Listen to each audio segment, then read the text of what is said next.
will be parked cars and people walking around. We do not film people. We do not film parked vehicles. The reason being, imagine if that's your car and somebody has a thermal imaging camera pointing right at it. You think they're going to try to steal it because they're looking to see how long your car's been there. People get really weirded out.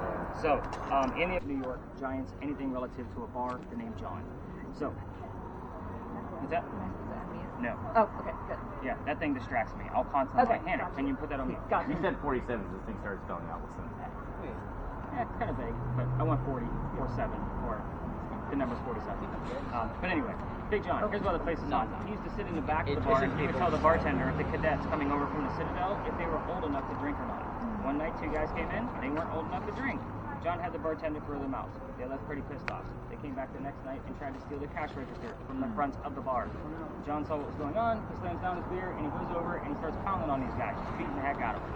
A couple of gunshots go off. John got grazed in the neck. The bullet goes behind him. He's the only one that's shot, but he's the only one that gets up. He goes back to the bar, tells the bartender, get me another beer, we'll get those 2 guys an ambulance. Irony of the story, nobody dies in that story. If I tell you a building is haunted, you automatically think of some kind of tragic death that occurred there. It's not the case here. It's the bullet hole. It's allegedly still here. Even if this new renovation of Big John's pulled it in, that means they sealed Big John's blood inside the building. People that sit in the front of this bar tend to get a little queasy, nauseous, or a headache. Imagine that. You go to a bar, you come out, you feel a little queasy, right? Now, with that said, it's kind of our heated warning. This is the exact reason why I tell the story, and I've been doing it for 4 years, right? Because you guys are... Yep. So, if anybody has any of those feelings, I need to know immediately. I'm going to blame our weather and humidity first, always, because I'm not Zach, right? I'm Nick, I'm not Zach. These guys are like the Muppet guys that do the meet thing. But anyway, if you guys have any of those symptoms, please let me know. It is a very, very big deal. So, things do occur, and we will get the whole group to safety, if that makes sense. Let's get your mind off your own health, right? Because we don't want to be talking about that. That's the scariest thing I'm going to tell you all night long. Listen, history tour, we all talk about it, and now you know we've had a big earthquake here in 1886. It's a big deal because it's South Carolina. We're not supposed to have, earthquakes. Hurricanes are our thing, right? This building is where the first death occurred, allegedly. The white mantle you see also wraps around the front of the building. A piece of it broke off, hit somebody in the back of the head, killed them, and the previous owner used to tell me he used to see dark shadows in the middle of East Bay Street after closing. I said allegedly a lot with that one. The reason why? I don't have any proof. It's just a great segue so nobody's thinking about getting sick. Right, Tracy? Right. Yeah. So, are you guys ready to learn more about these devices? We are. No, they're not. Hi, guys. Oh, they joined up in here, huh? what are you doing? What? What are they doing? We're trying to spam a lot of things. What are they doing to him? Yeah. From who? Hey, what's up, guys? Yeah, you. Can I help you guys out with something? How's it going? Good. Cool. What are you doing? This is a ghost hunting tour. Oh, it is? Yes. Have you found any ghosts? Well, we're about to get started, and we stopped because I didn't recognize the 2 of you standing in the back of my group. I'm a boy.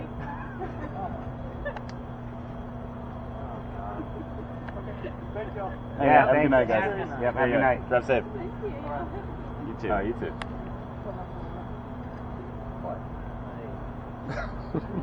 Nah, man. Anything relative to a stable. You guys getting the gist of this with your communication devices, I hope? Now, what's the first question? We're going to get started with all of the spirit boxes and communication pieces first. What's the first question you would ask a Ouija board? Think of your TV shows and movies. Is anybody here, right? Let's say we ask that question, and then who else has a spirit box? So Kyle actually hears the answer no. So we say, is anybody here? And he hears the answer no. That means somebody's here. Yeah. We are not using yes/no questions all night long. I know they do it on TV. It's not the proper way. The reason I say that is because you can't get a whole lot of paranormal evidence out of yes/no answers. So we may use 1 or 2 later on, and I'll explain later on. But that's the Black Church restaurant. It's people over there, and to the left. And we are standing in the servant slave quarters for the home. So that's the layout of the lane. Who the heck are these people? So I'm going to actually have to step aside, or you've got 2 groups on the other way. So with that said, all of you communication device people, this is where I'm going to start withholding information on purpose. I'm not going to give you questions like what color was George Washington's white horse, like what we did with the big red barn, right? So you have a straight number there. So I'm going to be giving you questions, and once we cover the history here, you guys can use them. You can go rogue if you want, but I'm not going to be giving you the answers until just before we leave the space to make make sure you have a genuine experience. So again, I don't want you searching for anything, just let it happen. So who the heck were these people? Charles and Eliza had a son named Charles. They had a nephew named Charles. That's 3 different chefs in case you lost count. The son and the nephew were signers of the Constitution. The reason why I kind of point out the 3 different chefs, that's why we look for secondary clues, and that's in case we have the name Charles coming through, I need to know which one it actually is. You guys are getting my point. Just the name Charles isn't enough. I need to know which one it is. But anyway, if I don't bring up the Constitution bit, they usually do it for me very angrily. So I brought it up, we're going to move on. I don't like politics. We're going to talk about Eliza. She has a much better story anyway. Eliza married Charles at a young age, according to today's standards, not the colonial times that she came from. If you're going to ask her how old she was when she got married, do not expect numbers like 12 to 14. Right? Think of today's standards, because her husband was over double her age when he married.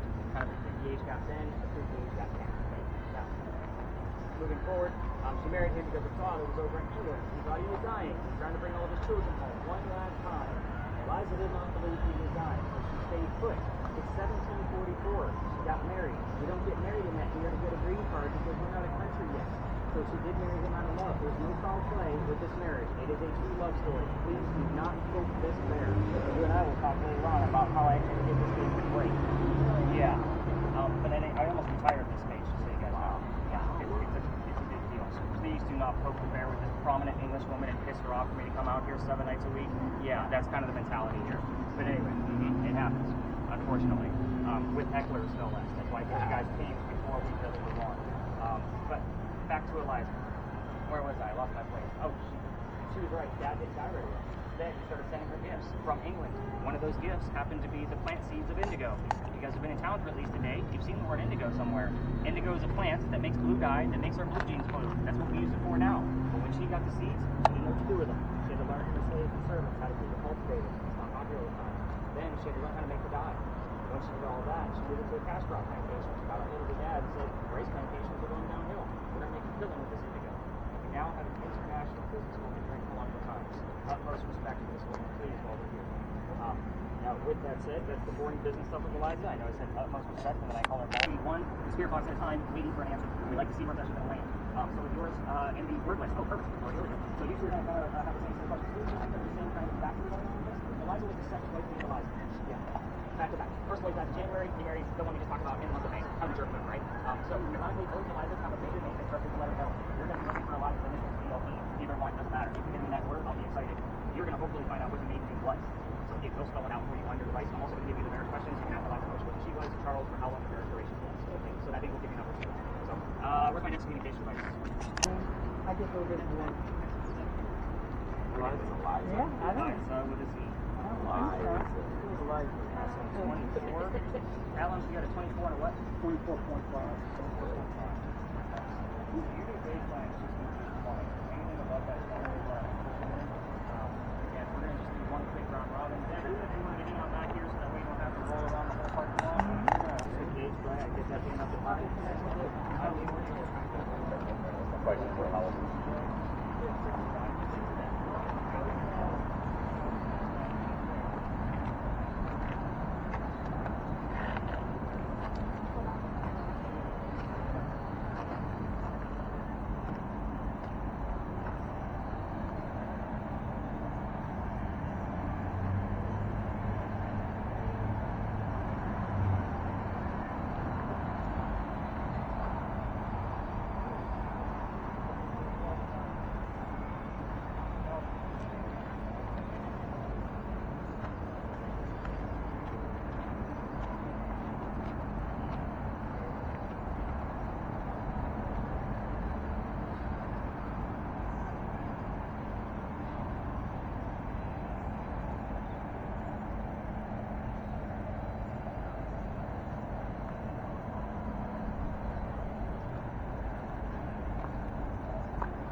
What happened to the house? Tell us what happened to the house, the mansion. What happened to your mansion?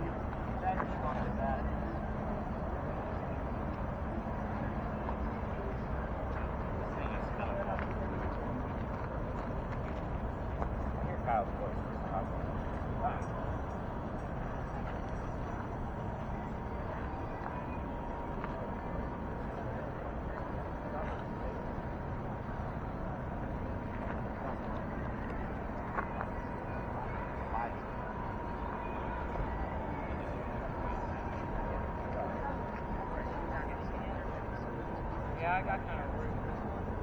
And then I looked at it, like what I'm saying. I looked at those like if I were to give that to the guy. Second grade science. And they're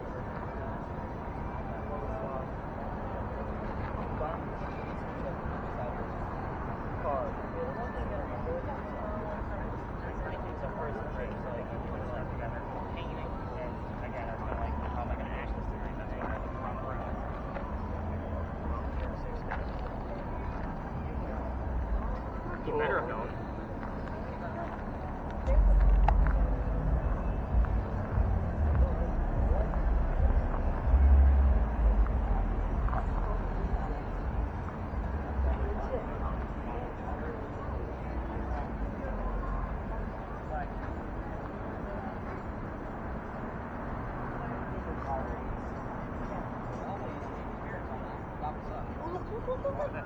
They're red. Well, in play. Nice sweetheart hat.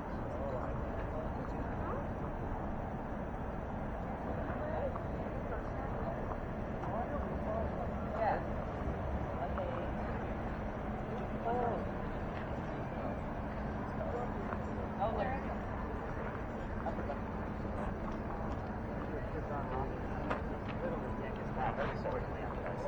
Matt, yours is nice and simple. You got the gist of that, right? Yes. All right. I figure as much. Holding a camera's very. Yep, nice and slow. They rewrote over it. Yeah, now it's every 10 seconds.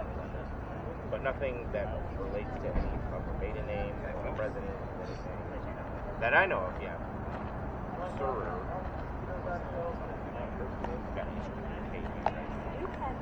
Any ghost raccoons in there? Oh, yeah. Find anything? Find anything yet? Not yet. I'm That's a new one. assuming that it'll show up in post. Yeah, so I was looking at this one, and I saw on the ground, like, a lot of blue things. Yeah. Which would be cold. And I looked at it, cold air sinks, those are like lower dips in the ground. Right. Makes sense. So if we were around like a house and like the floor is like probably looking at that concrete right there, if half of that was cold and half of that wasn't, then that would be That would be very significant. yeah, that'd be Yes. something.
you an idea. So he went just above that. Deb's device only goes to 25, and she's already hit 25 several times. So I'm pretty good with that reading.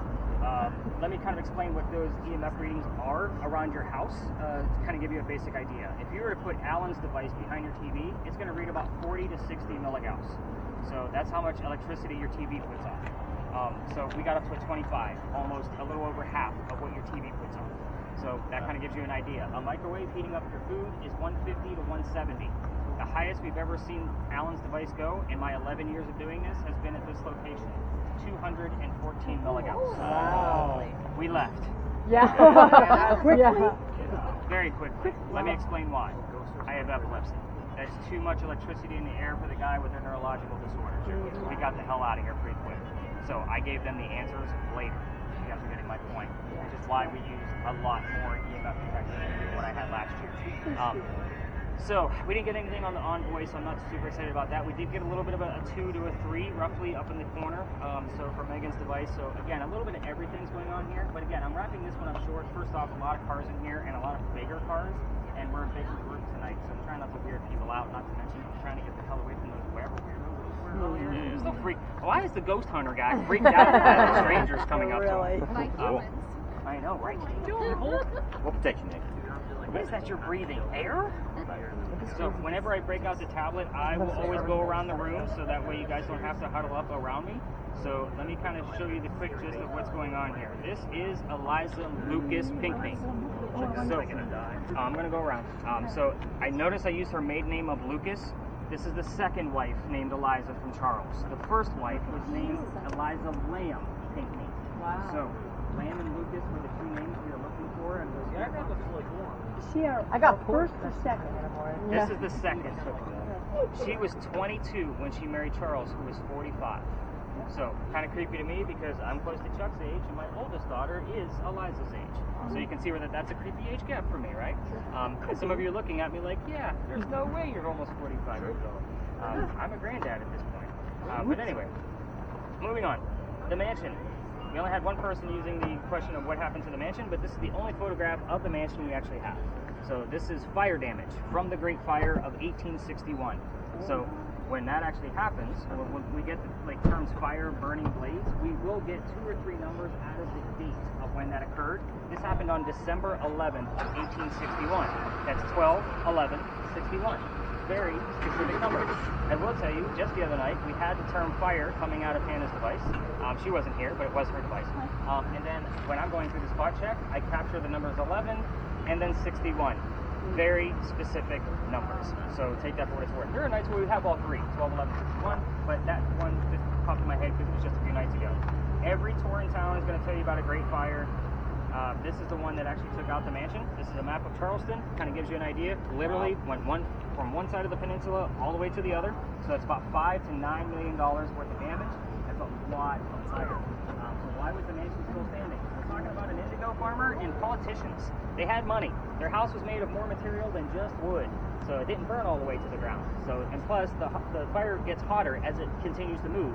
This is the beginning of the fire. It actually happened right up the road where it started, came down this way, then went behind me, going to the other side. Kind of nutty, right? The children. We didn't bring up the children tonight, but I am going to touch base on them.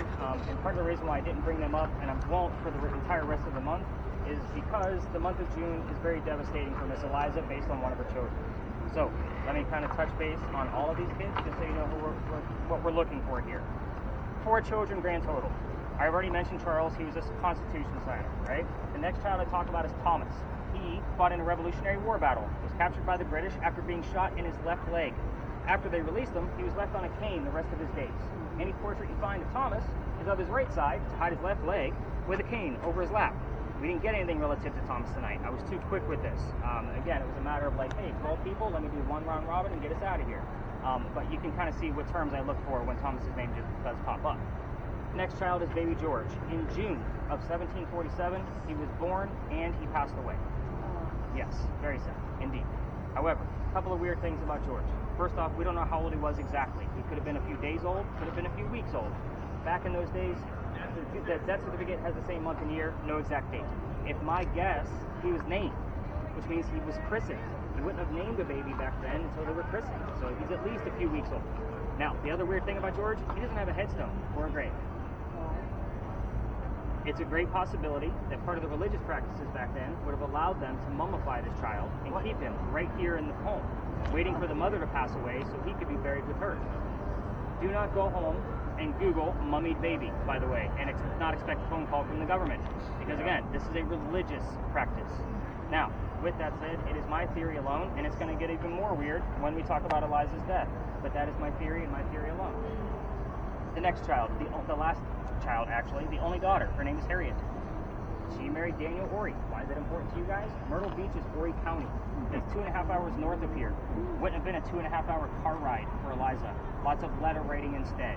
So when we do hear from Harriet, very seldom that we do, we get terms like quill, ink, paper, published, anything relative to letter writing. So about once or twice a year we hear from her. I haven't heard from her yet this year, to be quite honest with you, and we're already halfway through the year. Eliza's death. So those were some questions that 2 of you were actually asking. Eliza was 70 years old when she passed away in 1793.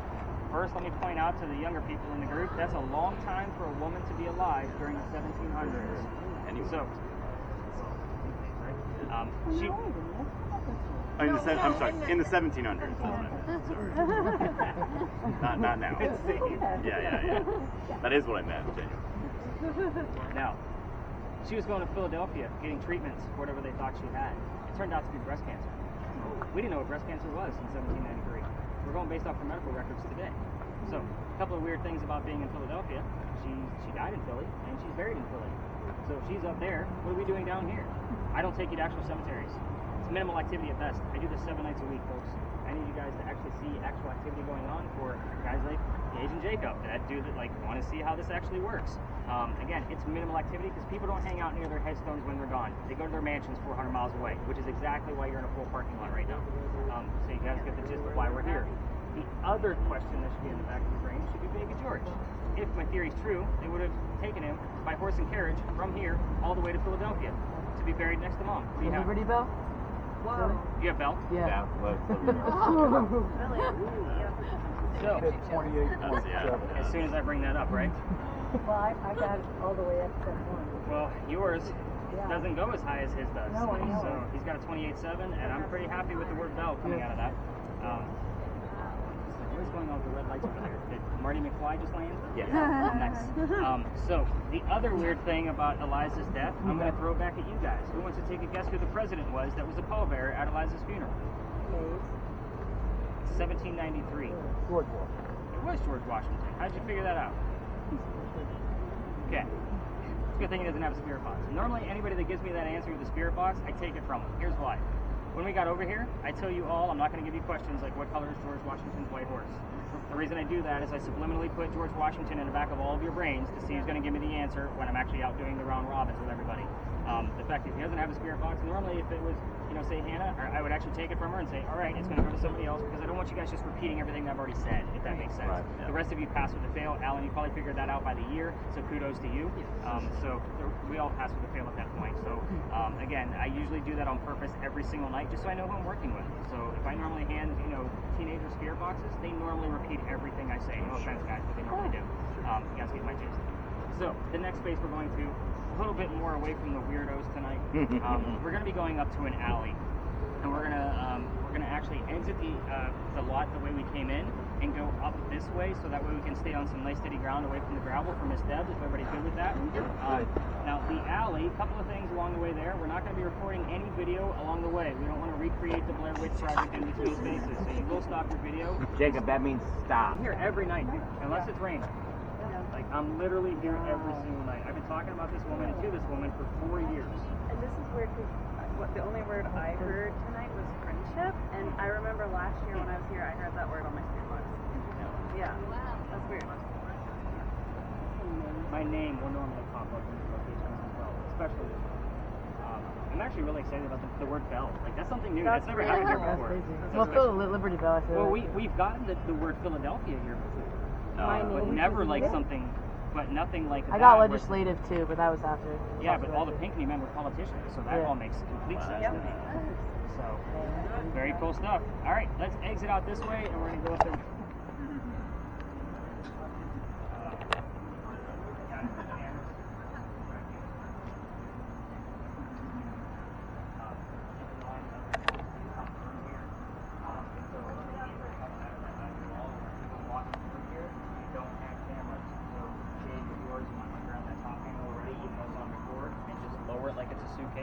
it before. You got it. Nice and inconspicuous. There you go. Perfect. All right, so here's already recording. Perfect. We didn't come over here last time. We stood across the street. I think you said you got in trouble or I something. did. Okay. We're going to get into that. Should I mute it Yes, now? please mute. All right, so we're not going to go into the full depths that I've actually been going. Home again, home again. Do it all the way down here. All right, I know. I'm sorry. It's okay. Some of these steps are a little long. It's okay. So EMF detectors, you can ignore in between spaces, and in this location, your baseline for you is probably going to be a 3. So all of the other ones is going to be about a 7. So and that's because of the lampposts near us. There's electrical poles, tight spaces, buildings. So not excited about your team. So anybody hear anything along the way here? Yeah. Because I loved him, the singing one song there. And Just what we were talking about? Nothing like super. Anything on the word list? Cadyn, give me the last 3 terms you've had. Manual ledge. Oh my goodness, I did not see decapitated. I didn't even see that when it came up. Oh my God. That's not important. It's not important. Hey, don't worry about that. It's great. That's really scary. So my point exactly, right? But also, when we were walking, like when I was talking to you, you know how, like, to tell you, like, you felt weird? You know that feeling where you just feel very heavy, you don't know why? Yes. It's like I just felt that out of the blue. Yep, and it's the Pink Dimension will do that because there's a lot going on. Yeah, there really is. And to the, what I'm saying is proving my point. The conversation Jacob and I had along the way here was he was talking about like some of the apps and things like that. And he's like, what do you do when it says like please leave or go away? And like you have to remember that these apps are designed to scare you. So that's why 80% of it is gonna be garbage. So words like decapitated, like that's why I kind of like did the throat thing. I didn't mean to like chop it. Decapitated. It worked. It did work. It but, did work. But the whole point is like it's stuff like that. I just throw it away. I leave it in there just because you guys are gonna get the full list back. Because what do I know? You guys might have actually had somebody in your ancestry that was decapitated and they're following you around. I don't know that. That'd be awful. But it Don't does want that. occur. So when you guys get a name, like you get, for example, you guys heard the name James, and you're like, oh, my cousin's name is James. The first question I'm going to ask you is James with us? You know, it's not being rude. It's me being bold based on my occupation. Yeah. I kind of need to know, like, do you have a cousin following you around that's no longer here? That makes sense. So we're going to break for puppies. Come on through, man. You're good. Come on. We always break for puppies. Can I say hi to puppy? Come here. Oh. Yes. You smell mine too, I know. We were in the I had to get out. the dressing room. Is that what it was? Yes. I didn't know numbers all of a sudden. Crazy. What numbers, real quick, before I get started? I heard 1, 4, 2, not necessarily in that order, but like a lot of different. It was different numbers from different things. Let me know if you hear a specific number twice. Like, so that's kind of the irony of this location. So welcome to Philadelphia Alley. So every ghost tour comes down here. We're not going down as far as I normally do. And yes, I did get kicked out of here. We're going to talk about that. But this used to be called Duelers Alley. This is where some of the duels used to occur for the city of Charleston. So with that, every ghost tour that comes down here tells you the exact same story. We're not doing campfire marshmallow. I'm going to tell you the same story, but I'm going to give you more details. So let's kind of get into it. There was a doctor that he came to Charleston. His name was Dr. Joseph Brown Ladd. For those of you that are still listening in on your spirit boxes, if you hear the song Brown Eyed Girl, it's not coincidence. It's part of his name. We get it all the time. You kind of get my gist of that. But anyway, he moves down here from Rhode Island. He's supposed to get married to his fiancée, Amanda. Amanda just inherited a bunch of money from her dead parents. So she has an attorney helping her out with all of this cash flow that she just got. And the attorney thinks that Dr. Ladd is just after Amanda's money. He tells Amanda, get rid of the doctor. Dr. Ladd comes to Charleston to prove that he's not. So on his way into town, he was all set to go. He's going to come down here, and you guys get my point. He's going to start his practice here. The coachman that brought him in set him up to be robbed and killed. It wasn't a very good start to his day in Charleston. Somebody was walking by and seeing everything that was about to happen. His name was Ralph Isaacs. Here's where I stop. Ralph Isaacs has the same initials as where the doctor came from, R.I. On your red spirit boxes that you two are listening to, we were getting the letters R.I. all the time. To verify that, I bought the Ouija board books to make sure what we were getting was a legitimate letter sequence. I can't tell you how many times it's actually been that we've gotten the letters R.I. on the Ouija board device when I'm telling this part of the history. Which, by the way, whenever tourists do come down here, we just kind of split the seats and let them go through. But anyway, what's funny was last night we had a young lady hear the word arch, and then I immediately after it on a spirit box. So preemptively on the way here. Very interesting indeed. But anyway, Ralph tells the doctor, dude, you don't want to stay here. I know this guy. He's going to try to kill you. Come with me to 59 Church Street. I got some friends there. You can rent a room. You'll be safe and good to go. The doctor took him up on the offer. They became friends. The longer the doctor stays here in Charleston, they become friends. He's making more money. He's proving his point that he's not after Amanda's money. So he becomes known as the whistling doctor because Amanda's coming down soon, so that way they can get married. Men whistled all the time in the 1780s. It was just his MO. Here's what I'm going to tell you about whistling ghosts. Every haunted city you will ever visit has one, including us. So there is proof of this one. Hopefully we'll capture it tonight to prove it to you, but otherwise you're going to have to take my word for it. Let's move on. Dr. Ladd and Ralph go see plays together. They can't sit next to each other because the doctor makes more money. That's the hierarchy of Charleston. He gets better seats. So they talk about these plays on the way home. They go see Richard III from Shakespeare one night. They're arguing over the new actress on the way home. Dr. Ladd thought she was great. Ralph didn't. The argument turns into Ralph consulting the doctor's fiancée, Amanda, back home in Rhode Island. They go their separate ways after the argument gets really ugly. I told you Ralph has friends around town. He goes to see his friends at the newspaper. He puts an ad in the paper telling the whole city of Charleston what he thinks of Dr. Ladd. Kind of a, you're a disgrace to society, slap, slap with a glove, right? So, yeah, I just added that glove part. That seems to be working. I like that. But anyway, with that said, doctor saw the ad, rebutted it. Let's go to Dealer's Alley. We're going to settle this. So they come down, they took their 10 paces, they turn, the doctor points his gun in the air and shoots. He didn't want to kill his friend. He just wanted to have the courage and bravery to show up, which is often what happens at a door. Ralph has his one bullet, puts it in the kneecap on the doctor. Doesn't kill him, but he proved his point. He's still pissed off. Yeah. Doctor falls to the ground. His friends picked him up, took him home to 59 Church Street, where he dies 10 days later after refusing medical treatment on November 2nd of 1786. Why did he refuse medical treatment? It's 1786. Gunshot wounds are a lot different back then. He probably just tried to bleed out the bullet wound himself with the lead poison. So you're getting my point. Every ghost tour that comes down here will tell you to listen for the whistles. Nice for you guys. We have 3 video cameras and my voice recorder running. If there's going to be a whistle down here, you don't have to manually do the work. We got instruments to do that for us. If you're going to come all the way through the alley, which I can't take you all the way to the end because that's why I got booted out, right, Hannah? And turn on your voice recorders and wait for the whistles in the background and listen to it later. Just keep in mind, every local knows this story. Anybody walking up and down Cumberland or Queen Street will throw a whistle down the alley. So, ever since I did get booted out of here, is when I started really throwing the whistles down the alley. Here's how this goes. Not where this one, maybe a little bit further over. There was a wall here, and the alley was open that way. So the reason why is because this is where they kept the livestock for the city of Charleston. The bricks on the other side are older than the bricks we're standing on. These are new. These are relatively within the past 150 years. Those over there, way older. Those are sun-dried bricks from slave children. There's a full handprint from a slave child at the end of this alley, along with some fingerprint swipes. I used to take my groups all the way through here when I first started doing this to kind of show off the history because we all need to see it. It's one of those pieces to show off how far we've come away from slavery. You get the point. However, November 26th of 2020, my entire group is huddled around that brick, waiting for something to happen out of the devices that I handed out that night. It's a full group of 10. Yeah. I treat that brick the same way I do a grave. That kid's not there. That's the last place you're going to find him, right? So I'm also trying to be respectful because it's right outside the kitchen window of the beautiful mansion at the end of the alley. I didn't know I was out of bounds. The new owner of the mansion came out screaming. My daughter thought it was great because Dad's getting yelled at. Yeah. The next day was Thanksgiving because we just moved on after that. We just rolled with it. We finished off our tour. Thanksgiving, I don't tour simply because I worked in retail management for over 20 years, mainly for Walmart. You guys can get my point. I'm never working another Thanksgiving a day in my life. Now, the day after that was November 28th. The dates are relevant. I called my partner that I had at the time, which is actually who you two contacted this morning, my old partner. I don't work with him anymore. But anyway, I got a hold of him and I kind of told him what was going on, like what happened the night before. He said, dude, you can't go down that far. You're only allowed to go down halfway. Otherwise, you got to reroute the group. So I told my group that night, I don't believe in the next story because I'm a vampire guy, not a pirate person. Obviously, we're talking pirates next, by the way.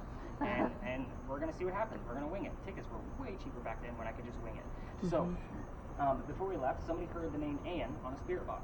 I didn't tell them who we were going to be investigating. The famous female pirate Anne Vaughn. So I'm like, okay, maybe we got something. We go around the corner. I tell what little bit I did know about piracy. Somebody else with a spirit box. Here's the number 300. I don't know what that means. I write it down, I research it the next day.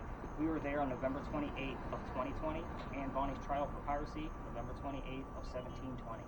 The exact 300th anniversary of the pirate trial. Well, yeah, you guys all have like your jaws on the ground. I went, shit.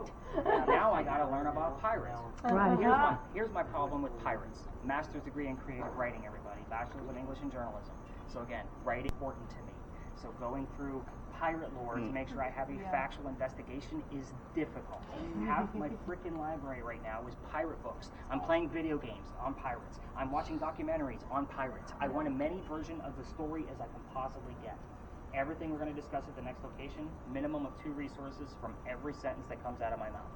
Okay. So just to make sure we are as close as possible. I'm also not going to be handing out questions. I'll give you a few things that I left out on purpose, just so you have something to work with. Everything else is fair game. Also, open mind that we're going to get things from this alley. We're not staying here to spread out and going to piss off the neighbor down the road, right? Yeah. We're going to go up and around the corner. Other tours may be up there. We're going to stay out of their way. We're going to get Deb a place to sit. Like, we're going to go up to a ledge if it's free and open, and no other tours are up there, so she can actually sit down and work over there. And then the rest of us will be able to spread out, and we'll spend a little bit of time in there, more so than what we did at the Pink Mansion site. Is that fair? So are we at least going to get a whistle before we leave here? From me? From anybody, sure. Well, here's the weird thing about the whistles. Yeah. So not only can it come up audibly, like an actual whistle, the spirit boxes that are going on right now, we will get the word whistle.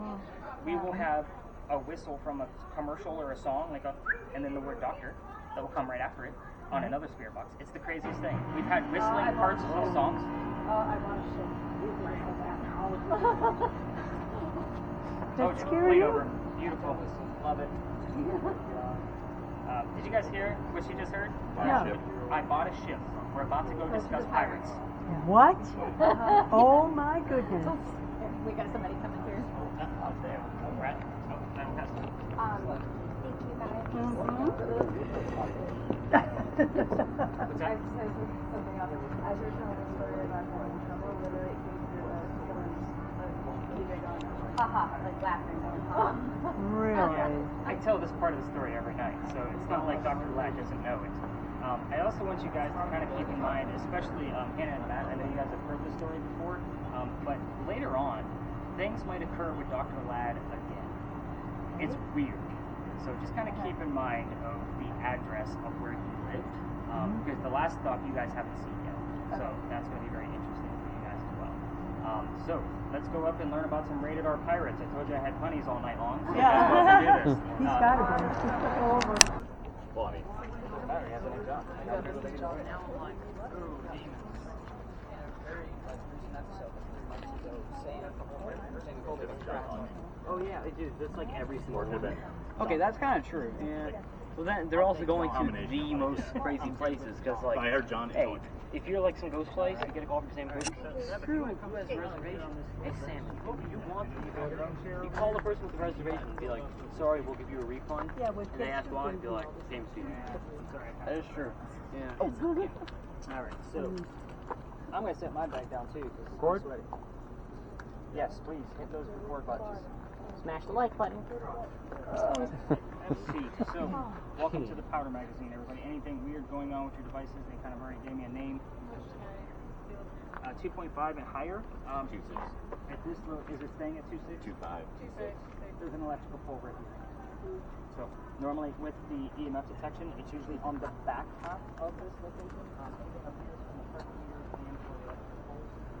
So, I would say anywhere up to probably a 5 or 7 in these corners. If this front row of the parking is kind of like irrelevant. Everything else I'll take as routine.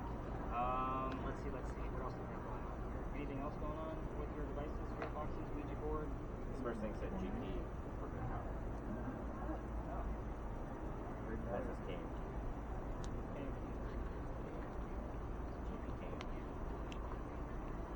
That's a great title for a new business. Yeah.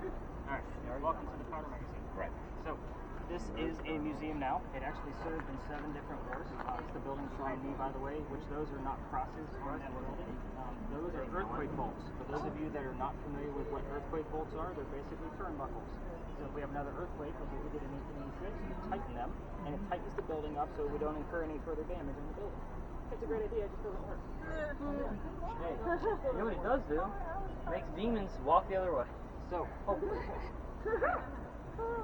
Demons so does the church, buddy. So, and the demon's like, hey, you know what? It's a church. Hey, oh wait, this is right. So wait, I can just chill here. So with those earthquake bolts, the reason I bring those up is because it's part of the reason why we're here. Those, even though they didn't work, were the first set of earthquake bolts that Charleston ever put in. You see them all over town. But the reason they put them in here first is because this is the oldest government building in South Carolina. It was finished in 1713.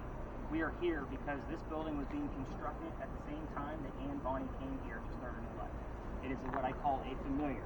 For those of you that watch the TV shows or don't watch the TV shows, even that matter, they use a teddy bear device that has a bunch of little gadgets built into it to try to attract children ghosts. They do that on purpose because it's familiar to the child. Same principle. This is just something Anne would recognize. Again, we don't have any buildings this old, and it is in one of the places where we are actually allowed to tour and kind of spread out a little bit. So, the hope here is that we're going to be here at the same time that Anne Bonny's here. So let's kind of get into her story. The building took 10 years to build. Does that sound like a government small building, 10 years? I'm sorry somebody works for the government here, but yeah, 10 years sounds about right. But at any rate, the story begins right in the middle of its construction, 1708. Try to follow me, there's a lot of twists here. Whoa. What does it come more ghosts joining us? That would not. We were wondering. But anyway, so 1708, a young lady moves here from Ireland. Her name is Anne Cormack. She comes here with her father and his mistress. By the way, the mistress is her mom. Are you guys with me so far? Yeah. Yeah, figured. I thought I'd slow down there a little bit. The three of them are running away from her father's angry wife. How mad was she that they had to leave Ireland by boat? There's no planes, guys. 1708. So, can you hear with your lady? Be nice to her. Take care of the damn picture, right? But anyway, with that, they buy a plantation in Georgetown. That's where they landed, just between us and Myrtle Beach. They bought a plantation, mom died quickly. That means he's sending young Anne down here to sell anything from that plantation to keep things afloat. Now, that's why we're here, familiar building. Back home in Ireland, Anne is said to be a badass, even back home in Ireland. They say at the age of 7, 8, 9 years old, everything through. Servant with a knife to the belly. So, I say, because she was a badass. Just Arnold, you're smoking a cigar. Hired and trained. I like it. We'll take it. PIT, right? Yeah.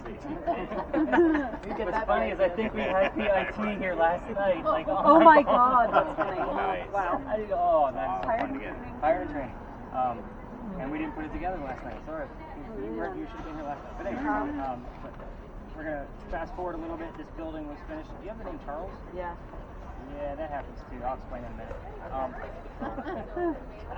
You're really coming out tonight. 1713, the building's done. By 1715, pirates are starting to come through Charlestown. Anne is stoked. Why? She's going to fall in love, so she's going to earn her freedom, just like a man. That's part of the reason. And by the way, there's a bunch of these guys. We're going to go through them because that's what makes the story interesting. So first guy she falls in love with is James Bonny. So you guys already see where this one's going. We already know her pirate name. Dad didn't approve. He's a filthy pirate. They ran away to Jamaica. They got married. Anne Cormack became Anne Bonny. That's where the pirate name comes from. When they get down there, she realizes that her new husband, James, is not Captain Jack Sparrow, like what she was hoping for. This guy turns out to be a privateer. He's a spy for the British. This is not who she wants. He's a coward, right? A few years go by, she falls in love again. Guy number 2. This is John Rackham. So we heard this is John. Married to the first one. Correct. Okay. I love how inquisitive this young lady is. Right? She's probably the first person in 3 years to actually ask me that question, so I love it. But anyway, she's correct. She's still married. She falls in love again, though. John Rackham, they call him Calico Jack. This is the guy they base your Johnny Depp character off of. In case you were wondering who this guy is. Got Jack Sparrow. Yep. So, Jack has his own crew, he has his own ship. Anne wants to be part of that crew. You can't put a female on a pirate crew because it's bad luck. So I was going to normally throw that question back to you guys, but I figured I'd get some really raunchy answers, and I'm trying to keep it family friendly tonight. So, it happens. But anyway, it's bad luck. So he makes a deal with her. If you dress like a guy and look like my crew, then you can actually be part of the crew. She's okay with this. Why? Because Dad used to cross-dress her back home in Ireland to keep her away from his wife. Like, she was dressed as a boy apprentice. So she's okay with it. But she's a female in his quarters. Most of us are pretty close to adults here. Let's put 2 and 2 together. She's a female in his quarters. She's eventually going to get pregnant. You cannot have a pregnant pirate dude on the crew. Somebody's got to figure out that she's a female. So, and then they're going to get rid of Jack as captain. You're getting the point. He drops her off in Cuba before she starts the show. Have the baby in Cuba. These are friends of mine. Come back later and we'll figure it out. She goes and has the baby, but returns with no baby. I have no idea what happened to this child. All the reading I've ever done about piracy and Anne Bonny, no answers. So, the other part of this is that she comes back dressed as a female. This makes Jack pretty angry. Now everybody's going to know he let a girl on the ship. While she was gone giving birth, he captured another pirate crew from down below deck. She's going to go flirting with that pirate crew to make him even more mad, because that's who she is. Now, we're on guy number 3, in case you lost track. Guy number 3 turns out to be a female, dressed like a guy, to be part of the pirate crew that Calico Jack captured. Again? And now we have 2 females, dressed like males, on the same ship. Her name is Mary Reed. She went by Mark Reed to become a pirate. Her and Mary became friends, possibly lovers, we're not going to really know for sure, but the British find out where they are. They send a fleet of ships to take down one pirate ship. Anne and Mary are the rumor, the only 2 pirates that came up and fight with their 1 bullet flintlocks. The other crew is basically drunk and they won't come up and fight. So they have 1 bullet flintlocks against the whole fleet of English ships. That's not going to work out very well. They get arrested. As they're being arrested, she looks at her captain, Calico Jack, says, "I'm so sorry to see you here. If you would have fought like a man, you wouldn't be hanged like a dog." The word dog shows up a lot on your spirit boxes, by the way. The judge wants to see the 2 men that fought back on their own so valiantly. He's already tried and hung Calico Jack and the drunk pirates that wouldn't fight. They're dead and gone. The 2 ladies go in front. They reveal their gender. They're hoping to save themselves. The judge doesn't give a shit that they're female. They're still pirates. He's still going to hang them. So, we plead our bellies was the last thing they shouted out, because you can't hang a pregnant woman in 1720. It's illegal. So he sends them both back to jail. Delays the hanging. Dad is still up here in South Carolina. He has all of his Irish money because he was an attorney back home. He bails out Anne only, brings her back home up here in South Carolina. She remarries. That's husband number 2, but guy number 4. We're going to count Mary. We don't really know. Yeah. And then she has 4 kids and dies at the age of 80. Yeah, very abrupt. Yeah, 84 in the 1700s, right? We already talked about Eliza at the age of 70. Now we're talking about Anne. Yeah, 1782. Now, nobody even asked about Mary Reed. Yeah, what happened to her? 5 months later, she died in whatever pirates died from in a Jamaican jail. We don't know if she was really pregnant. Most books would tell you that it was fever. I say bullshit. Probably it's romanticism, and let's call it scurvy. Why not? So there's probably something very gross in a Jamaican jail, pirate jail, no less. So here's what I left out of this whole piece of history for you guys. Which, by the way, let me explain the Charles piece. Charles Pinckney, the husband of Eliza, is very a lot of times he will introduce himself, and then he will tell us something specific about his second wife, even though the first wife is one very suppressively along with. So it's weird. So we have the introduction of Charles. We will normally get something that you guys don't know about. Kind of weird thing. So literally have to tell me what's going on with your devices. So here's the things I left out of the pirate story. Again, 15 stories in this whole corner. Sometimes it's a bad thing to know all 15 stories, because then you're like, oh shit, what's going on? But anyway, I left out the name of Anne Bonny's parents. That's the father and the mistress. I left those out on purpose. You can ask her what those are. You can ask the name of Calico Jack's ship. She may tell you that. You can ask what city she grew up in Ireland. That's an interesting one. And we've been getting that one more and more. The color of her hair. Obviously, that's in New York. That's red, right? So this is not a prominent English woman where we need to tiptoe around because it's a certain month. This is a pirate kick-ass chick. Poke the bear a little bit. Let's get some answers out of her. We're going to spend probably about 10 to 15 minutes here. I'll be doing a few round robins and kind of seeing what's going on with your devices. If other tours are going to pass through here, just stay out of their way. They usually just cut through, or they'll go right up in that area, say their spiel about the Power magazine, and move on. So again, you guys get the gist with video cameras. I think we have, what, 1 car in here? If that one person goes to that car, do not throw them into the car. You have to take one step spread out. EMF detectors, well, I know the 2 of you are going to kind of hang out here. You just doing anything? That also makes sense why we got James over here too. Because Maybe to watch. We had James a little far away from me to say, like, hey, that's connected to you.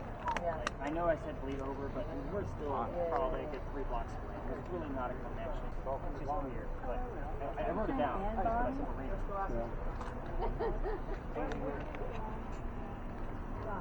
We don't know. Okay, was she close to this area? We don't know if she stayed in Charleston or if she went up to Virginia.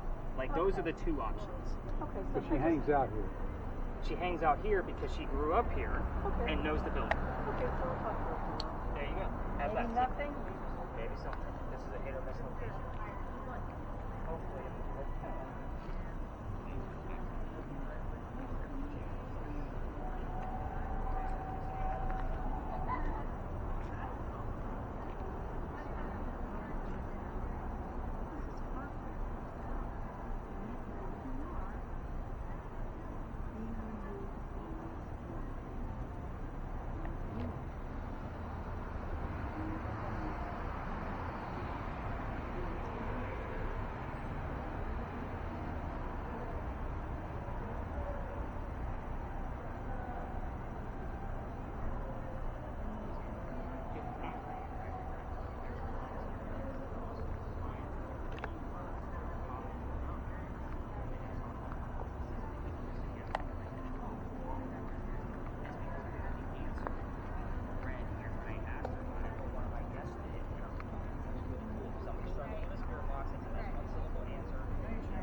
was just looking at the side of this building. Do you think it's like that from the earthquake, or?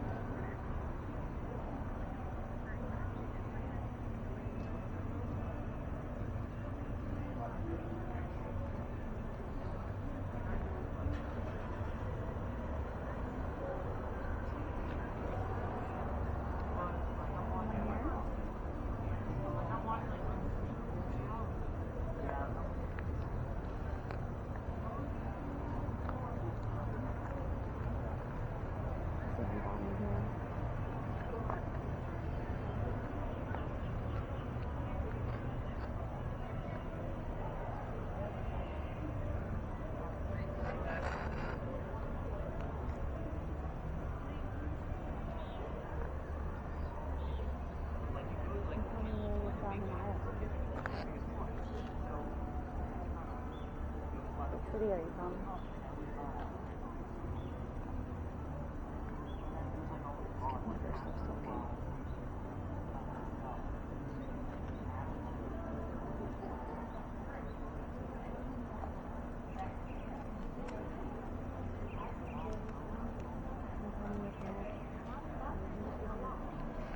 Mom and Dad.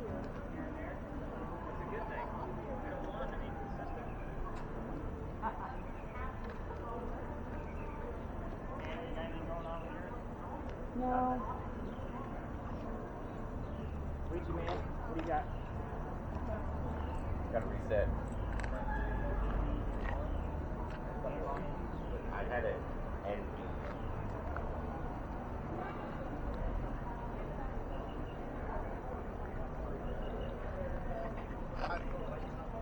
Oh, I just talked to the American that one.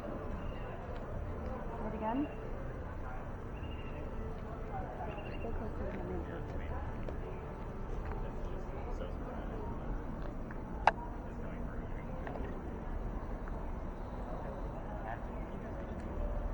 Can you give me a name?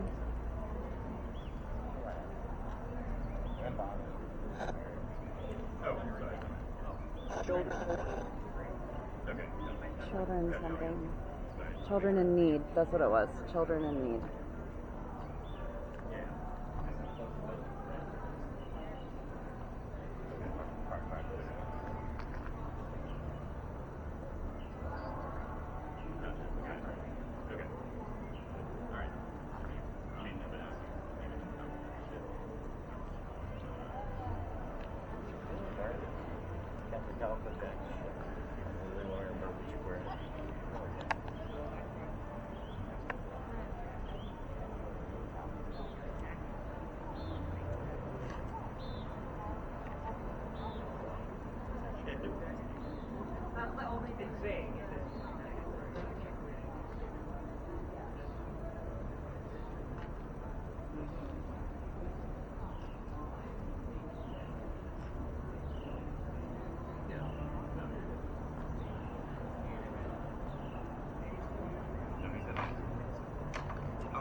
Can you tell me more about the children? I'm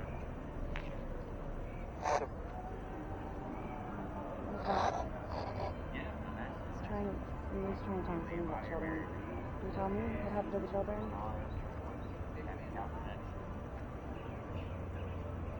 Can you give me a name?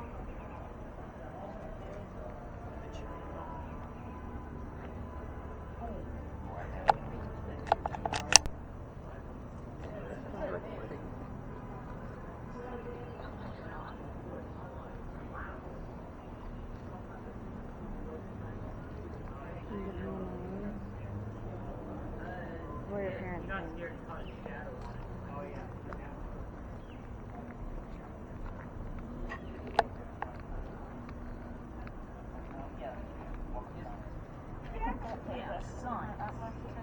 Not anything? Anything crazy that you can see? No, sir.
No, I'm trying to ask who I'm communicating with.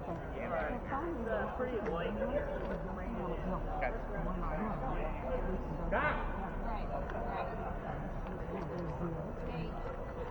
You got something? No, we said, did you find new treasure? And then it went, we got cash. We got cash.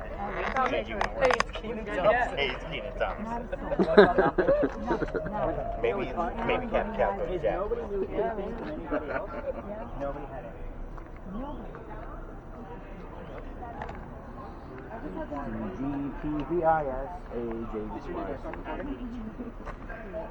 Born in 1698, died at the age of 84, reports her death at 17.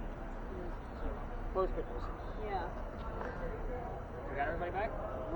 All right, perfect. So let's kind of go over the quick answers, and I'm going to explain the last stop because it is not what we've been doing all night long. So it's a little bit different. Yes. So it's new and exciting, and I love it. But anyway, first and foremost, I need to kind of give you guys the heads up on why I always give that heated warning at the top of the tour. I don't know if you guys remember this from last time either, but about a year and a half ago, I brought my group to the back. I normally take them to the back just to stay out of the other tour's way, but the kid next to me literally went white as a ghost and started to faint. So, like, he's dropping. He's going to hit his head on the ground. I have to pick him up by his armpit. And I say kid, he's like 21, 22 years old, and his boyfriend picked him up from the other side of him. We brought him over here, got him a bottle of water. It's important to know, like, they didn't know the Anne Bonny piece yet. So I then told them the piece about Anne Bonny that I already told you, and this used to be the last stop. So we have one more to go, and I'd say, all right, guys, go sprint out, go have some fun. I would tell like 3 or 4 stories here, and they'd have a blast. These two guys pull me aside and say, Nick, we got to tell you, we are 2 transgender males. I had 2 females dressed like males, just like Anne and Mary in the story on the tour. Yeah. First off, this is the shit that I can't make up. So, so when those kind of things do happen, psychics and mediums normally, I would say they don't normally make it past the Pinckney Mansion site because they're normally on a gurney from a headache or they passed out. I make sure if I have any type of psychic, medium, sensitive, empath, if I kind of pick up on those things, I make sure they do not get a spirit box. They're already receiving messages in a much different way, if you're getting my point. That is an overload. So again, I always make sure if I know about it or I can pick up on those kind of things. There's a reason why I look at my groups several times before I start sending out devices to see what I'm picking up on. I'm not a psychic or a medium, but I can normally pinpoint you guys out of a good lineup if you guys are getting my gist.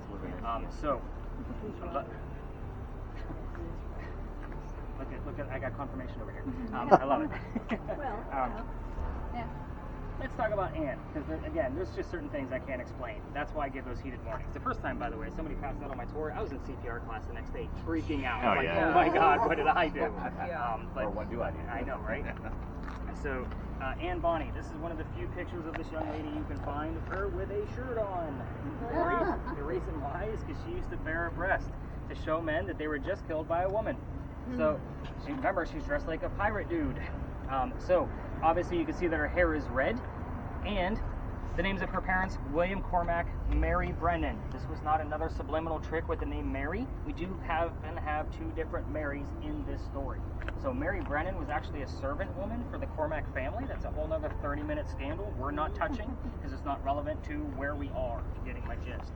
But yeah, Mary Brennan and William Cormac. What's funny about that is it normally comes up out of one spirit box. So Kyle may have come up to me and said, hey, I just heard the names William and Mary. It wouldn't be like Mary, William. It would be literally coming out of one spirit box, one phrase. Happens all the time. Calico Jack, I always show you what he looked like because everybody wants to see what they base Johnny Depp off of. And it is hysterical. Is it close enough? That's the question. No. Oh, Calico Jack. Oh. He's named that because of the jackets that he wears, basically. They are stolen from the British captains that he kills. So, his father was a tailor, which means textile is very important to him. Calico Jack stands for fancy jacket. That's where the name comes from. So, and I actually found a colored woodcut, believe it or not. So it was actually pretty impressive. I used to have a black and white, and everyone's like, "Where is he?" I'm like, "He's in there. You gotta look at him." But anyway, so Calico Jack's ship name is called the Kingston. I do not expect the word Kingston to come through most of your spirit boxes. Reason why? You want to take a guess? No. You're listening to Charleston radio station. Yeah. The word Kingston's not going to come up on a normal word, or even if it would do, is it going to come up here? I would actually expect it more of Hannah's because it picks up more disembodied voices sometimes than it does the others. I will tell you, speaking of Hannah's device, one of the first nights I ever used it, again, this used to be the last stop, I'm packing things up. It was a very light night for that group, and they're kind of shuffling their feet, waiting to go home, and I take her device, and it says pirate, plain as day. Wow. We all heard it. Unfortunately, it doesn't record. However, the person with the thermal imaging camera didn't turn off their camera. We had the audio from the thermal. I was stoked. And I'm a guy who has been studying lexicon and phonetics for a long time. It was not the Pittsburgh Pirates won the game. Yeah. Right. It was like, I'm a damn pirate kind of thing. So I was pretty stoked about that. I was pretty excited. So that's why I figured that one's going to pick up more disembodied voices than any of the others. But Kingston, the word king would suffice on any other device as a direct answer. They're going to use what they can grab. What color is a big red barn? Blood. You getting my point? It's the same mentality. So the city where she grew up in is Cork, Ireland, like cork in a bottle. And then obviously her red hair. So those are the major questions. Did anybody ask anything else other than did you find treasure and you heard I got cash? We were asking about like what happened to the baby in Cuba or heard island, but nothing specific. Island? Well, that could also be relative to Rhode Island. Yep. Rhode Island? Conjuring House? So, anything else come up crazy? Any EMF whatsoever out of you? Nothing? No. It was all like point. Yep, that's all natural from Don't here. get into that either. Alright, here's what the next location is going to look like. We're going to be doing the Estes method.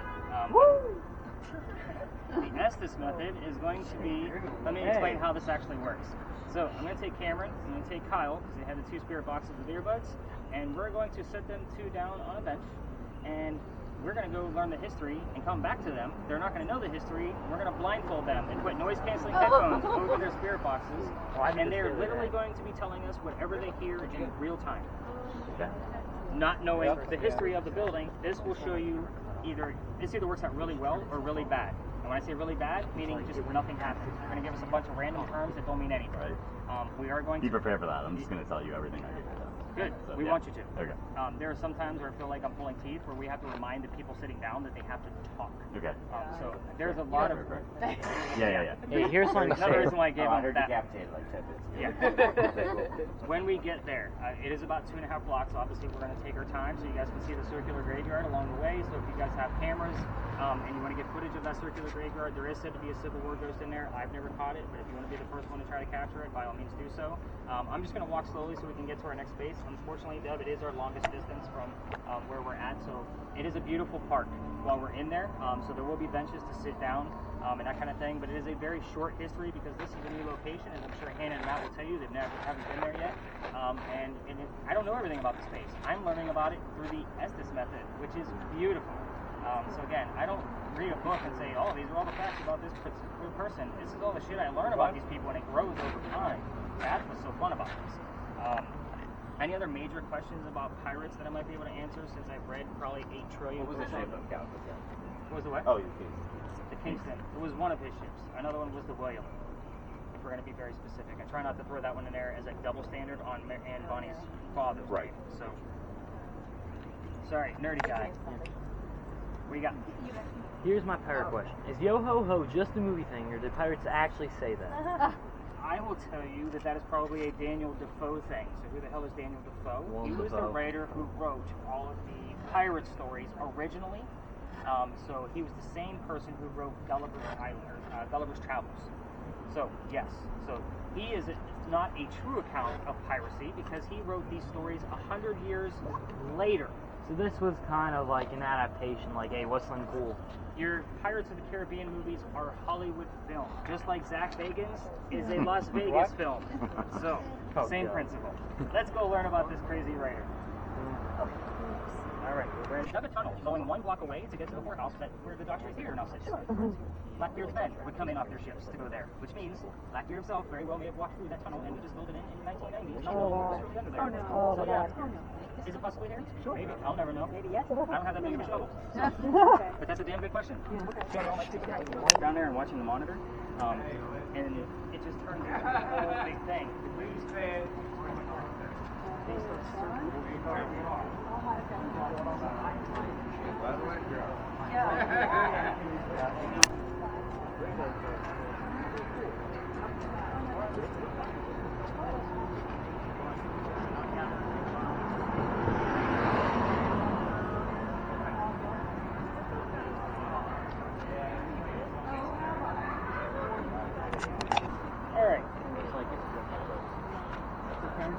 So, They're all 15%. 15? I think so. Cameron, They're almost 15. have a seat. Good luck. Hey, Jake, I'm going to pull you in on this too. Okay, let's go. So, I figured, am I doing this? You are. So, I'll take this. So, I'm going to give you one of my spirit boxes. And it actually has an adjustable noise cancellation on the back. So,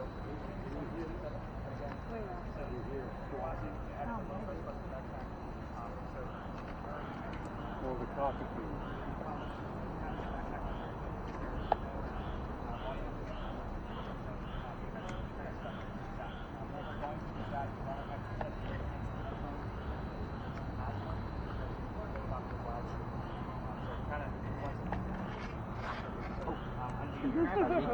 Yeah, it's scaring me the whole time.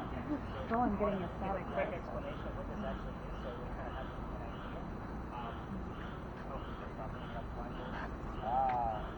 That's why did this one back? Share reports? That's okay. We're going to be filming with 3 different cameras. Not yet. We're not even going to get started yet. So I kind of want to explain to everybody what this actually is. So they're all going to have blindfolds. These are obviously disposable. I do not want your eye boogers. Same way. So when you guys open these up, just so you know, they are 2-ply. Lift up on the nose piece, we'll make a full ring, find the thinner part of the ring, and that creates, we'll whip it in the center, and that way you can have a flat piece that goes over your face. It will not go over all the way around. So going to go ahead, each of you, please do not put it on until we come back. We're literally going to go over to that statue and then come back. The reason why you're not going to put anything on yet is because I want to show you some tips and tricks. If I'm blindfolding people in the middle of the dark part, in the middle of the night, it never looks good. So again, don't put anything on yet.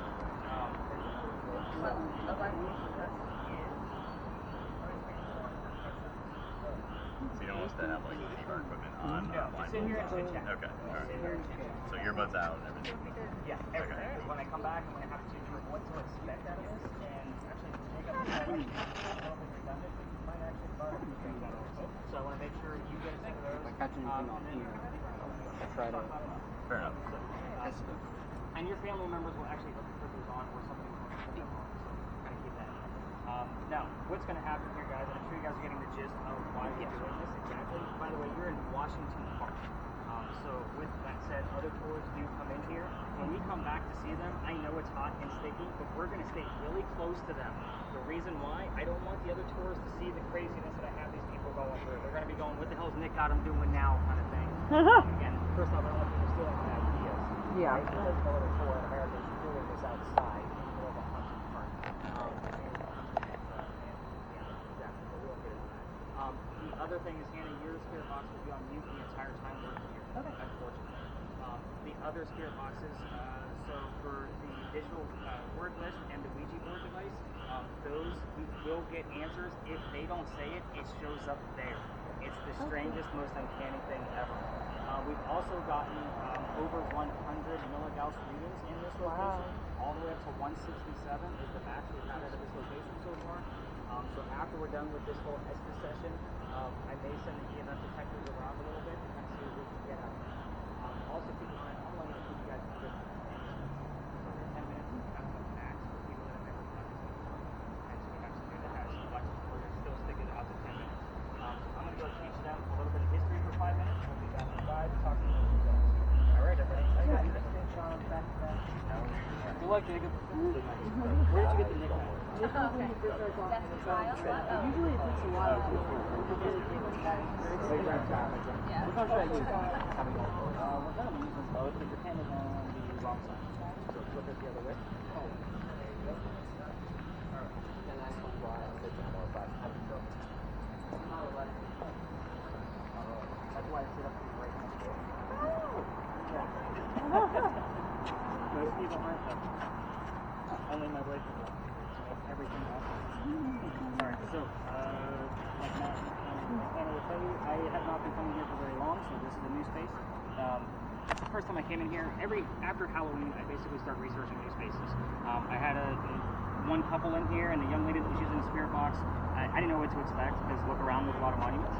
She heard the year 1828, the name Henry, and I was using the digital word list, and we have the name Henry that showed up on it. I'm sorry, the name Tim. So, Henry Timrod, born in 1828, is the best person. Again, I went, hot damn, there's my ghost. How about that? So, started learning more about him, and I was like, oh, I've heard this story before. It's not here. So, here's why we're connected here. By the way, first things you need to know about Henry, it's a very brief history. He was sick through most of his life. As you can find the guy with that rusty good job. But he was also a writer, so it was also a big connection for a guy like me, right? So let's get into his history. Being sick through most of his life and being born in 1828, he's obviously old enough to go fight in the Civil War. So he goes out to fight for the Confederates. He's being from Charleston. As you guys are getting the point of that, he goes out, but his comrades realize he's too sick to fight. They said, go home and be the voice of the war, which they wanted him to come home and start writing about what was happening on the battlefield. So he comes home and starts writing poetry about the battlefield. He becomes known as the laureate of the Confederacy. That's a pretty big, prestigious title for him to do that. But anyway, 2 years go by, he has a son.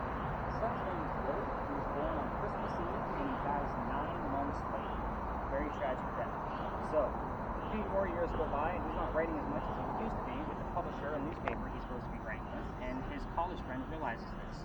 He says, come out to my cottage in the middle of Columbia. You can finish working what you're supposed to be working on, and we'll take it from there. So, he goes out there, he writes his last words. His last words were, beholder of brief mortality. No. That was weird. Loud topic. We're going to have to keep him on it. Yeah. Anyway, beholder of brief mortality basically means person of short life. And then he coughs, and it lands on the page in a blood stain. That blood stain is because he had tuberculosis. However, that blood stain is still on the page, and we still show it every Halloween at the Charleston Library site. Why? Because it looks like a man writing at a book. We call it the blood book. You have to be a member of the Library Society to be able to go see the book, but the internet is beautiful. I'm going to show you this blood book, and then we're going to go talk to those two over there as if they were Henry Timrod. And when we get over there, I will need everybody to kind of pay attention to what I'm telling them, so that way you kind of get the gist of why I'm asking the questions that I'm asking and how. Again, Henry's a little bit of a shy person. He was very short. He had a very distinctive mustache. Just little tiny clues about him that I made right now, just to kind of get him going, instead of just poking right the bear about like, hey, tell us about your dead son, kind of mentality. What year did he die? 67. He was Have you ever watched this? Have you ever watched this? No, I haven't. Yes, No. all three cameras. Video cameras will be they'll be pointed at them. So Matt, you specifically, Matt. you will be probably the best shot. We're going to keep you dead center. Just because one camera has sticks on it and the other one's thermal, it's going to be hard to tell what's going on. You have the best clear shot, so you're going to be filming them the entire time. Okay. So here is what we call the blood book. Wow. Oh my goodness. Wow. Look at that. So you can see where the blood stain Yeah. definitely looks like a man Absolutely. writing. But the last lines to me are just as creepy. Beholder of brief mortality. Yeah. And then he dies right on the page. Wow. It's a good, creepy story to end with. Yeah, that's great. I think I lost it. And it died on top of that. I think I lost it. Every device gets fully charged before it goes. I mean, it was, I've been using it the whole time. But even still, it should have lasted way longer than that. Wow. I did get the letters. Did you really? You what? Here? Yeah, when we were standing. What'd you say? What happened? He had the letters die. Like I hope D-I-E. so. Said GW died. GW died? You know where you are. George Washington.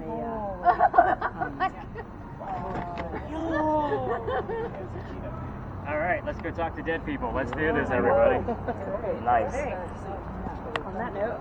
I know, right?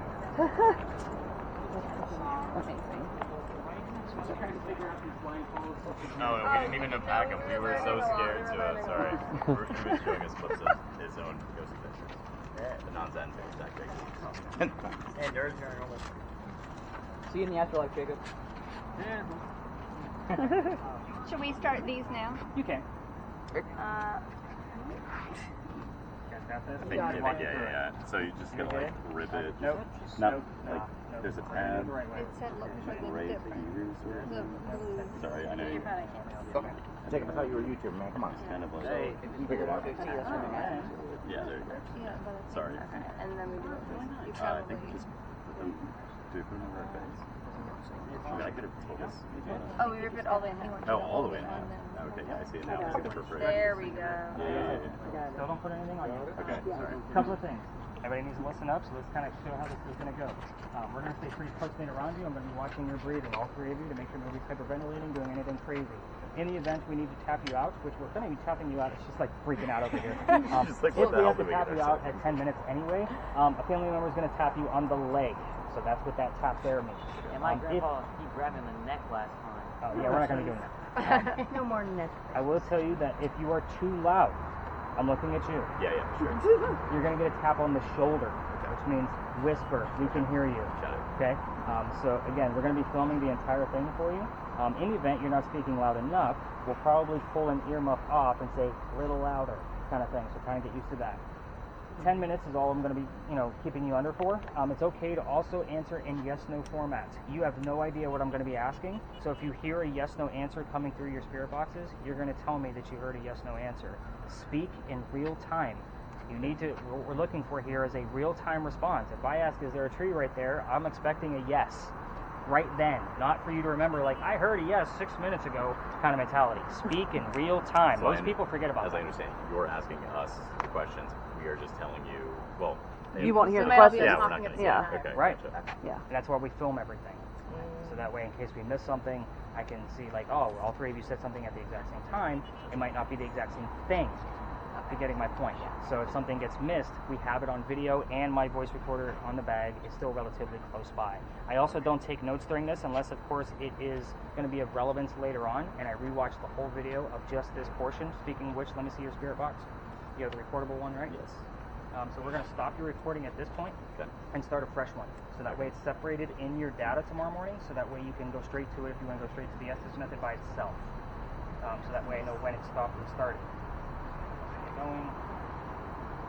All right, so I think that about covers everything. So again, this is the only part of our night that I actually time. I know, but we were all a little rambunctious to get started, and yet we started really, really late. So I was like, oh yeah, and we attracted all the weirdos. Yeah, we did. All right, so it's blindfolds first. There's no wire on this one. There's not supposed to be a wire on that. So They're noise canceling headphones. So you're gonna put blindfolds first. Then your earbuds that are attached to the spirit box, and then I'm going to put these noise-canceling headphones over those. Okay, that makes sense. Does that make sense now? Yep. So, Cadyn, you might actually have to help her out. Are the blindfolds to help them concentrate on what they're listening It's called to? sensory deprivation. So Right. the less things that they are using of their senses, the more they can focus on the ear. Got it. It's also so they can't read my lips. Okay. Okay? So, All right, and we're going to start now. So can anybody hear me? Yes. Cameron, turn your volume up, please. Kyle, turn your volume up and leave your spirit box alone. Okay. All the way up? Wherever you can't hear me. Wherever I can hear you, okay. Do you need help with those too? Then you're literally going to set that spirit box up to the side. Once you get a volume that you're They controlling. may be able to help. They may be able to help. So we already have something, which means we're started at 11:30 exactly.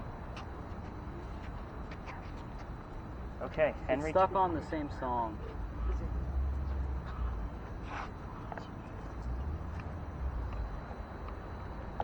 Should we be telling you everything we hear? Yes. Okay. Turn your volume up. Here where we are. Wondering in your spirit. Okay, everybody needs to tap their family member on the shoulder. I'm going to tap him to keep things down. And here he is. What?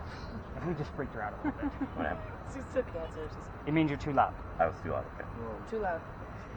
Sorry. Be lower. Henry Timrod, if you are here, can you tell us what your occupation is, please? Must. Henry Timrod. I can feel it. Henry Timrod, if you are here, please tell us the name of your occupation.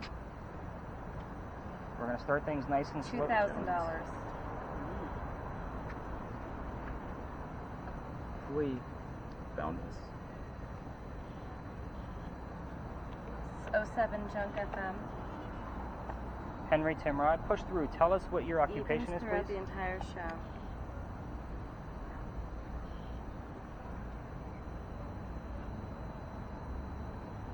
Henry. Do we have Henry? All that you suffered, all that you... Henry, are you actually here, or is this somebody else? Here. Okay, we'll take that. Henry Timrod, can you tell me if you had a son or a daughter, please?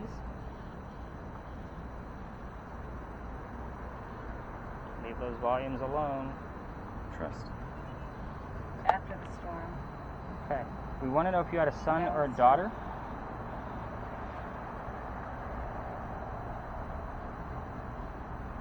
Hey. Done. Baby. Okay. Can you tell me how old the baby was? Basketball coach? How old was your baby when they unfortunately passed away? We'll take the number. Here we are now. Tell us the number of how many months the baby was, the age. Below. We're still looking for Home the International. that son or daughter answer. Henry Timrod. Got to push. I didn't walk. You didn't want. Funky Town, the song. Henry. Son or daughter, how old were they when they passed away? 2 questions. Choose one. My feelings.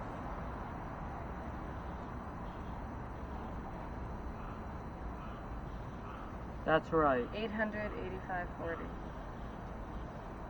Nope. Henry, try again. Activity. White laws. Do you want us to stop talking about your child?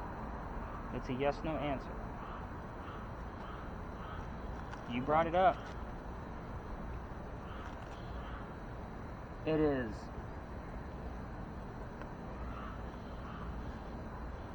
We had a nice conversation about your wife a few weeks ago. Do you want us to move on to her? Is anyone listening? We are all The listening. Cubs. 90. 2 months. David. Latest. But it was in 2 months. October.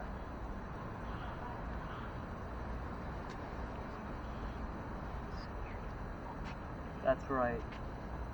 I don't think we have just Henry It is. Timrod here with us tonight. Who else is here? Can you tell us your first name? We're getting other clues that somebody else is here. Matt and Hannah, this is where I told you guys to pay attention at Dr. Ladd's place. Who else is here with us?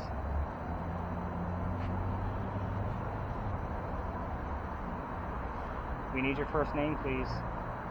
You're kind of interfering with the conversation between me and Mr. Timrod. Your search for the perfect. Yeah. Classic rock. At Walmart.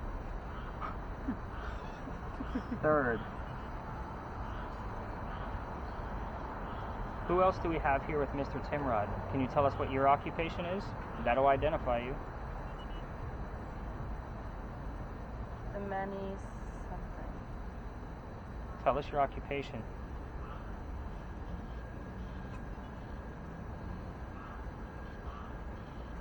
Any other words showing up over there?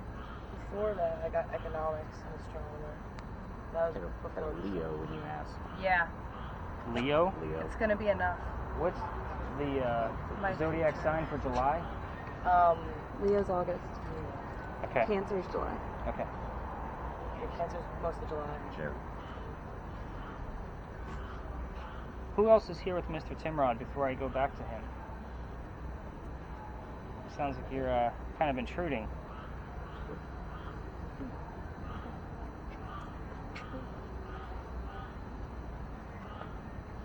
Is there a doctor in the house?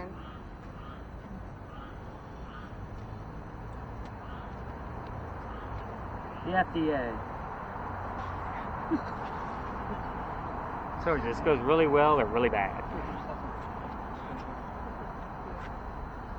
We're going to ask Henry Timrod to push through back in again, please. I want you to tell us what we normally hear out of the church. What comes out of St. Michael's? Yeah, they've been around. What sound do we normally hear out of that? No. She's getting emotional. Henry, what sound do we normally get out of the church?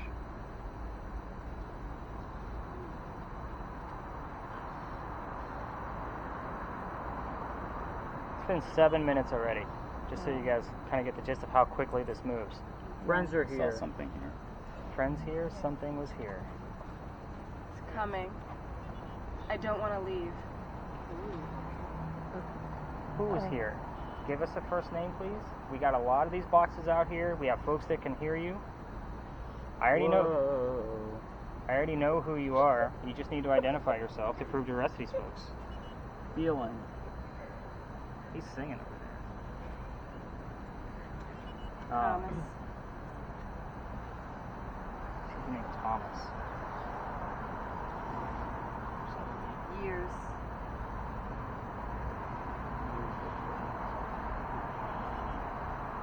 Let me know if you get the word rose. I never. Written down. Oh, thanks for telling us what your occupation is, Henry. You're a little late. High speed. High speed, Awesome. writing down. Can you tell us what you wrote, Henry? You control. This floor. What your dad says. You should stay. All of these don't leave kind of things. Yeah. All say. That guy? Yeah, I'm that guy. Not his first. Yeah. It's like you guys are having the conversation. You want to take over? Everybody that says. Henry, are you also here with us? If so, I need something a little bit more than yeses and nos. Let's go after. Hold on to your big sister. Don't get too lonely. She's coming up, I know. Can you tell us what your big sister's name was? I know who this is. Jerk. Can't wait for him to identify himself. Come on. Fight. Stand alone. You guys are gonna laugh your ass off when I tell you who this is. Alfred Weiss. I'm holding on to it. Who? Go. What's your sister's name? Gas promo code. All of it. Give me your sister's first name, please. You got any names coming up there? How's the Ouija board coming? I had a DB. It's not Deborah. 3 differences. DBZ. Dragon Ball Z. Dragon Ball Z. That was my first time.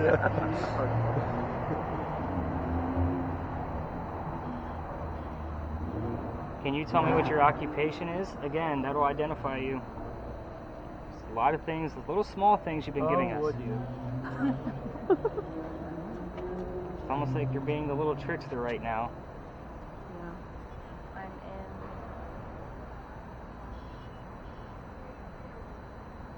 Oh, girl. Who cares? I'm professionally useful. Whatever you need. That was my watch. I do see When that. I What does it say? It's just amazing. plank. I don't know what it. Quiet. I don't know what just happened there. Leo. Leo again. I believe- July, Leo July is again. Cancer. After July 21st. Oh, the end. I need July 7th. Megan. Oh, yeah. Stop by as well. You stopped by as well. Thank you. You haven't told your clairvoyant, so. What's the name of the park of where we are? Where are we? Let's just be very clear. I won't try to have you identify yourself. Just tell us where we are.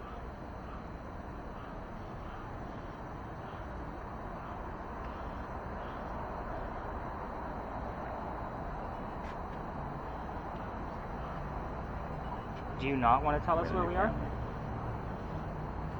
Great to see you. Yeah, it's great to see you Money. too.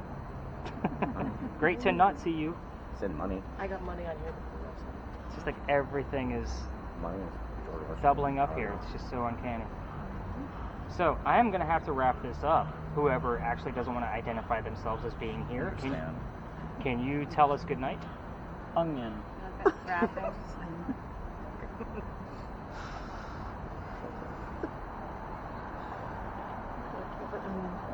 America. America. That's a good sign off. Yeah. That's a good sign off, right? America. At least I know I'm free. Yeah. Henry or Dr. Joseph Ladd, I'm going to say goodnight to both of you. Can you tell us goodnight in return?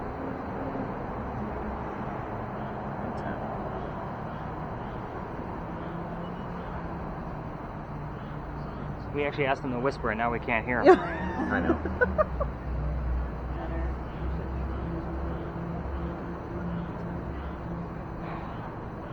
Alright, family members, I think it's time to tap them out. You need to hear.